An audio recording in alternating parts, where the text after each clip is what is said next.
मुरादाबाद के थाना डिलारी क्षेत्र के गांव में दो तेंदुओं के आतंक से हड़कंप मच गया, जिसके चलते कई ग्रामवासी तेंदुए का शिकार हुए और गंभीर रूप से घायल भी हुए, जिन्हें उपचार के लिए अस्पताल में भर्ती भी कराया गया है।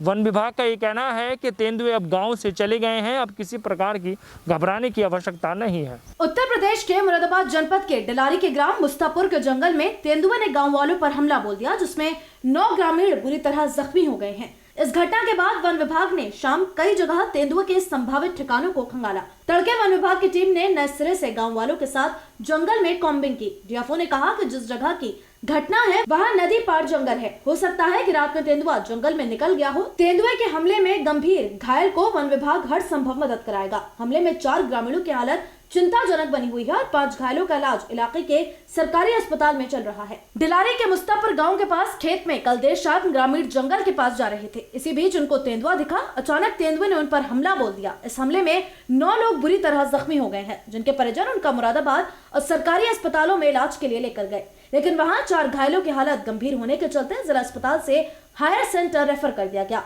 5 घायलों का इलाज इलाके के ही सरकारी अस्पताल में चल रहा है। घायल से जब घटना के बारे में जानकारी ली गई तो उन्होंने जानकारी देते हुए बताया कि वे गांव के पास वाले जंगल से निकलते जा रहे थे। तब उन्होंने देखा कि अचानक तेंदुए गांव की तरफ आ रहे हैं और उन्होंने अचानक हमला कर दिया। अपने ऊपर हमला होते देख घायल ने शोर मचा दिया।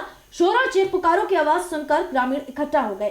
तेंदुए ने अपने पास ग्रामीणों की भीड़ को देखकर ग्रामीणों पर हमला कर दिया, जिसमें 1 दर्जन लोगों के चोटें आई हैं। आनंद फानन में 9 घायलों को जिला अस्पताल ले जाया गया था, जिसमें से 4 की हालत गंभीर होने के चलते उन्हें हायर सेंटर रेफर कर दिया गया और 5 घायलों का इलाज इलाके के ही सरकारी अस्पताल में किया जा रहा है, जहां पर उनकी स्थिति सामान्य है, लेकिन हायर सेंटर रेफर किए गए 4 मरीजों की स्थिति अभी भी गंभीर ही बनी हुई है।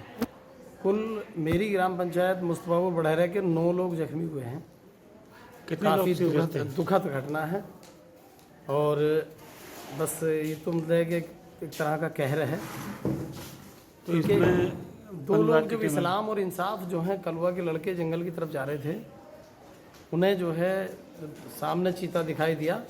वो लोग डर के पीछे भागे, सीधे सीधे उन पर हमला कर दिया। दोनों पर हमला करने के बाद में उनकी चीख पुकार पर गांव के काफ़ी लोग इकट्ठा हुए।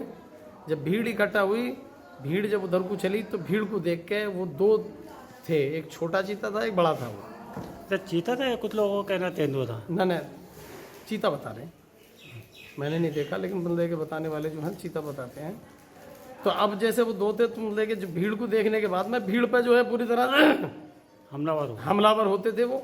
और उसमें देख के जिसे एक को पकड़ा उन्हें और पूरी तरह से एक पर उस पर अपना पूरा जान लेने की कोशिश करते थे, लेकिन काफ़ी भीड़ ने जो है जैसे पकड़ा तो भीड़ उन्हें बचाने की प्रयास करती थी। वो उसी तरह से कुल मिलाकर 9 लोगों को जो है जख्मी करा पूरी तरह से। उसमें से 3-4 लोग जो हैं अभी पूरी तरह नाजुक हालत में हैं और जेरे इलाज चल रहे हैं। 3 लोग तो ये गांव के जो इकराम है इब्राहिम के, और इंसाफ अली और इस्लाम, जाकिर, मोहम्मद शफी। डीएफओ कन्हैया पटेल मुस्तफर पहुंचे और उन्होंने रेंजर व वन दरोगा से रिपोर्ट ली। बताया कि सुबह गांव के पास के जंगल में कॉम्बिंग की गई, जिसमें तेंदुआ के पंजे के निशान मिले हैं। मामले की जांच की जा रही है। वहीं हमले में जो लोग गंभीर रूप से घायल हैं, उनको सरकारी मदद दिलाई जाएगी।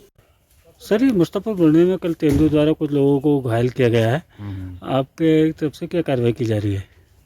इसमें हमने मौके का मुआयना किया। हमने स्टाफ को कल भी कॉम्बिंग किए थे जो है कल थोड़ा देर रात हो गई थी। उसके बाद हम लोगों ने सुबह 5:30 बजे से शुरू किया और पूरे एरिया को हमने कॉम्बिंग किया। तो हमने उसका पदचिन्ह को देखा तो वो ये जो नदी है रामगंगा नदी, इसको क्रॉस कर गया है और दूसरे साइड में मिला। तो वहाँ एक वन विभाग का पहले से जंगल प्लांटेशन किया गया था, वो जंगल हो गया, उस साइड में चला गया है और वो गांव से बहुत दूर है, इधर आसपास में कोई गांव नहीं है। अच्छा सर, ये जो प्रशासन या वन विभाग की तरफ से कितने लोग जो घायल हुए, इनको कुछ मदद का आश्वासन दिया गया है? नहीं, अभी तो ऐसा प्रथम तो अभी नहीं किया गया। जब उनको जो सिवियरिटी होगा, जो गंभीर रूप से घायल होंगे, उसके अनुसार उस पर कार्रवाई की जाएगी। वो मेडिकल की रिपोर्ट जो डॉक्टर की रिपोर्ट आएगी उसके आधार पर होगी।